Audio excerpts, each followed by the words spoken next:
The First Flame. From Whispers of Her Heart. The first time Era saw him, the world tilted slightly.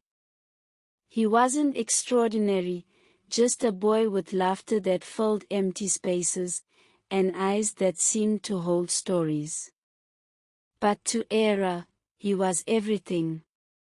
She was 16, caught between childhood dreams and the ache to be seen. He was a year older, effortlessly charming, the kind of boy who made falling in love feel as natural as breathing. It started with glances, fleeting moments in the school corridors where their eyes met long enough to make her wonder if he saw her too. Then came stolen conversations, under staircases, in the quiet hum of a busy world. Era wrote his name in the margins of her notebooks, traced imaginary conversations in the air before sleeping. Love, she thought, was a beautiful madness. One evening, as the sun bled gold into the sky, he asked her to meet him by the old bridge. Her heart drummed wildly as she stood there, the cool breeze teasing the edge of her scarf. He arrived late, out of breath.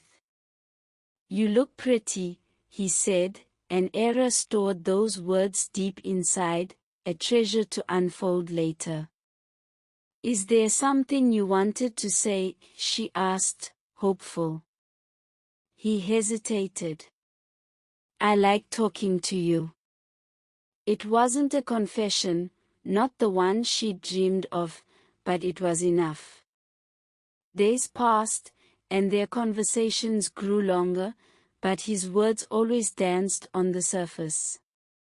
Era loved fiercely, silently, afraid that speaking her feelings would shatter the fragile world she'd built. And then, just as easily as it began, it ended. One morning, she saw him laughing with someone else, a girl with bright eyes and confidence Era didn't yet have. She waited for him to notice her, but he never did. That night, Era sat on her bed, her diary open. She wanted to write about heartbreak, but instead, she wrote, "Love is a lesson. And sometimes, the first lesson is how to let go." And with that, she closed the book, knowing that one day, she would smile.